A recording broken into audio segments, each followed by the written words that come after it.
you have to warm up for 30 minutes before you work out, like just choose different movements in your workout. You're doing something wrong with your exercise selection if you have to warm up that aggressively before you actually do them. So moving on from the pre-workout. So next thing, warm-ups, right? So you take your pre-workout, coffee for most of you. What's everyone doing for warm-ups? And what is I think that this is an interesting topic to hear what you guys are doing, but I think it's also a really valuable thing for people listening. I know, Jay, we've talked about it a bunch, and I think a lot of people waste a lot of time with the warm-up, overcomplicate the warm-up, but I'm curious what you guys are doing with your training now to kind of get ready. And I know it's different for everyone, you know, like if you have dealing with something specific, whether it's like an injury or pain, that might look different than, hey, I'm feeling good, I'm just ready to get after it. So, Dan, what are you doing to warm up these days? You know, I've always been a minimalist when it comes to warming up. Whatever movements we're doing that day in the workout, whatever I'm doing to start with, I'll start with some light sets of it and pretty much start. I keep it super, super simple. I think, like you said, I think there's value in warm-ups for sure, depending upon the situation, depending upon what you're doing. But it's like, if you have to warm up for 30 minutes before you work out, like just choose different movements in your workout. You're doing something wrong with your exercise selection if you have to warm up that aggressively before you actually do them. So yeah, I keep it super simple. I don't do any kind of like real specific corrective work or mobility work. Warm up some reps of the movements, depending upon how hard the workout's going to be and how heavy it's going to be. That'll determine kind of the extent of the warm up. But after that, I just hit it. Jay, what are you doing? Yeah, I mean, I hadn't thought about it through that lens, Dennis. Like, if you have to warm up extensively so much for the weights that are in the workout, maybe it's too heavy. Is that what that's kind of like the theory there? No, I'm just curious. Just kind of going back to what you were saying. Not so much the weight, but if I feel like I need to warm up extensively just to perform a movement, you know, like just to be able to get into the positions that the movement's going to require, not necessarily the loading involved with it. That certainly could be a factor too, but it's kind of, I mean, and if performing that movement is important to you and necessary for whatever reason, then sure, go ahead. But outside of that, it's kind of like, well, why don't I just pick a movement that's a better fit for me that I don't need to like prepare for so heavily just to be able to perform it. Yeah, when I think about that, I think about a pistol, right? Like a pistol squat for me, I have to spend like an hour and a half getting my ankles ready. That's an exaggeration, obviously, but I just would prefer just not to do it anymore. But that's a good example. I mean, I think for me, Gabe, you know, what's really important is if I'm back squatting, if I'm squatting in any way, I have to spend a little bit of time opening up my ankles and my hips. I have to stay down in those positions and open it up. But in general, like this morning, for example, I had a group of guys and we just got on the bikes. We started getting after it. As long as I get my heart rate elevated, as long as I get a little bit sweaty, and as long as I can work through holding a squat position and opening up my hamstrings and my hips, I'm good. My shoulders are pretty fine. It's my hips that take a little bit of time to warm up. And so I just got to get there. Now for jiu-jitsu, I take a lot longer. So jiu-jitsu, I won't roll jiu-jitsu unless I'm like really, really warm. And so that'll take me quite a while. But for fitness, it's a little bit different for me. Quite a while, 10 minutes, 15 minutes, like 30 minutes. For jiu-jitsu? I'd say if I haven't been moving for at least 20 minutes, I won't do anything hard in jiu-jitsu. So like, meaning like I might go there. You're talking about live rolling. That's almost right. 100%, close to 100%, 90% live rolling. Yeah, it'll take me at least 20 to 30 minutes to get to 100% rolls, even 90% rolls. Because what'll normally happen is I'll start off, I'll be warming up, I'll be doing some dynamic type stuff. And for me, like, dude, I have super tight quads and there's a bunch of positions in jiu-jitsu that you get into that are like really compromising. So being prepared for that is really important for me. So I'll go through the whole, like if I'm in a class environment, even after the class, then I'll start off with like 2 flow rolls, which are each like 6 minutes. So it'll take me 12 more minutes. And then after 12 more minutes, then I'll do one at like 70%. And then I'll finally start ramping it up. I just found for jiu-jitsu, if I go too quick, too fast, like yesterday I was grappling with this guy and he came right into class, no warm up, no nothing. We went at it hard. And he's like, you know, my shoulder. It's like, yeah, dude, you went from 0 to 100. Like we got to slowly ramp this thing up. And that's what I found about jiu-jitsu.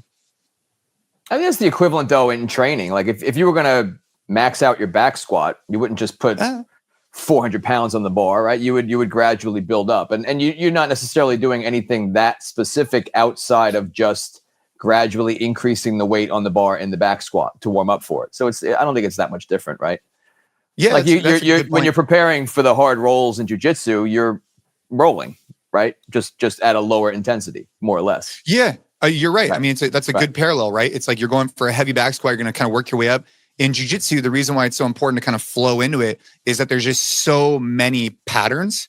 And so working through those positions, opening up different ways is important for me. And it also helps alleviate some of my cramping too. If I'm warmed up well and I'm hydrated well, I won't cramp as much doing jiu-jitsu.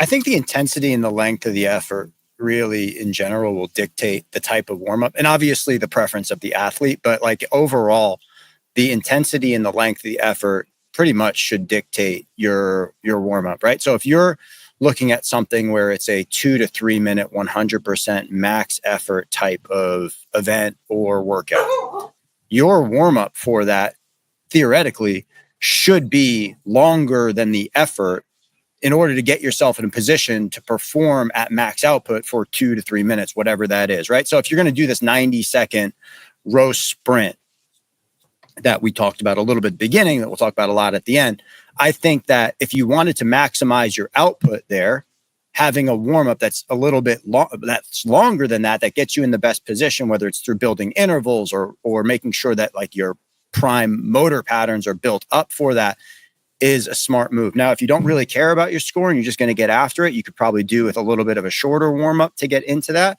But if you're going to do like a 30 or 40 minute workout, you don't necessarily need a 30 or 40 minute warm-up for that, as long as you're smart in the way that you're approaching that effort, right? So you do what you need to do to warm up. I would tend to keep it a lot shorter in that regard, a few minutes and maybe just kind of getting the blood flowing, checking out the motor patterns, making sure that the weights are all right. But then in the first 5 minutes of that effort, I'm still in my own mind warming up for this effort a little bit and thinking about, okay, can I continue this pace? Or maybe I'm going to bring the pace up a little bit, sustain it across 40 minutes like this. So in general, that's kind of my approach to warm-ups, is like I'm looking at what type of workout it is, what are my intensity, what's my intention for the intensity of the workout, what's the length of the workout, and then kind of rolling right into it. But if I'm doing a more bodybuilding style of workout, I'm generally not warming up a whole lot for that. I might start off with a few sets at lower loads and then move into working sets. But bodybuilding is a little bit of a different approach for me than a traditional like CrossFit or Metcon type of workout. Yeah, super different. It's one of the things I like about it. And, mostly what I do is what we put out in our Flex program. And for that stuff, I'm literally doing like a set of 12 or 10 with something really light, then like a set of like 4 or 5 until I like feel like, all right, this is going to be a good working weight. And that's the nice thing too, is like once you've repeated the same session a couple times, you don't even really need that. Like you kind of know what that working set is going to be. And then at least for me, if it's 3 or 4 sets of something, there's still like some built-in warm-up to the first 2. And I'm always just trying to like, the last one is really the only like all out effort. But it's nice because I feel like you save a lot of time not having to think too much about the warm-up, because I get in there and I'm, in working sets within like 3 or 4 minutes of getting in there. It's one of the many reasons that I like training this way now. Because I feel like back in the CrossFit days, I think another thing too is like the anxiety, and this is completely a me issue, the anxiety of like the workout and the time and the score. Like you're almost like dragging your feet in the warm up because you're like, I don't want to start, because then you like go. It's just so much easier from like a psychological standpoint. Just go in there. I'm going to get a pump. I'm going to feel good. I'm just going to get right to it. If I can't match my weight next week, it's kind of whatever. And I know that that's not optimal for hypertrophy, and like progressive overload is important, but like I'm at a point now, especially with the running or not running, the biking that I'm doing in the morning, because I'm a little banged up, that like I'm not pushing the strength training or the hypertrophy training that much. It's more of like a, outlet and a maintenance phase. So for that, warm up's definitely not a big thing. And then for running, when I was running, the coach that I work with always programmed a 2-mile warm up run and some strides. And that seemed to be Like perfect. And granted, yes, I'm doing a lot. And then you're done for the day, right? that's the warm up.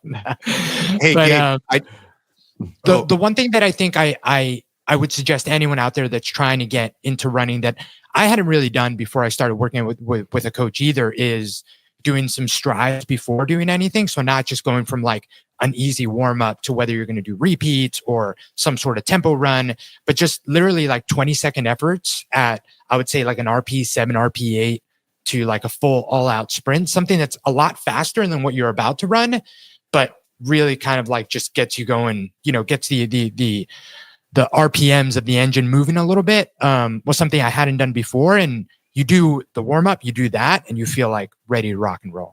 So when you say strides, just to clarify, are you talking about a specific technique, like almost like a, or are you talking about just speeding it up? Are you talking about like striding, or are you talking about just like sprinting and then ramping up the RPs? Yeah, it's just like the vernacular in the running space for like what's not a sprint. It's short of a sprint. It's like a 20-second, 100-meter like RP7, RP8 effort, and you want to do like literally just 2 or 3 of those before a workout. And we program this into the hybrid program that we have too. And then we end some of the easy runs with like 4 or 6 of those, so that you're also getting some work on like faster turnover, even on the days where it's really just meant to be an easy day. Cause you're never going to accumulate so much like the purpose of those isn't to do like sprint work or go crazy. It's just to kind of like, also train your feet, your legs, everything to move a little quicker, especially on the days where you're just building aerobic capacity and going pretty easy the whole time. Yeah. I did the flex workout with incline bench and DBs and some other stuff today. And I approached it the same way you're talking about, right? It's just a different mindset. Like, I'm on the bike and then I just basically get in the sets. I think for bodybuilding, it's a little bit different.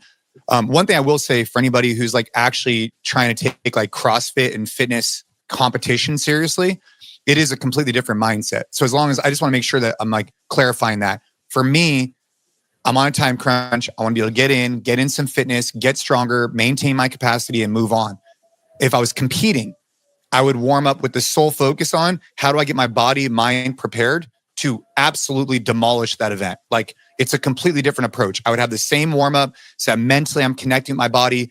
My body is getting primed. Then I would do a little bit more skill specific. And then I would definitely want to get the heart rate elevated before the event to make sure that I was already primed and ready before that event started. So again, completely different mindset. If you're looking to compete in a sport of CrossFit or fitness, you got to make sure you're doing whatever you can to put yourself in the best position to win. Whereas here, it's like, how do I get my body ready to, attack a workout in a different mindset? So just want to make sure I acknowledge that.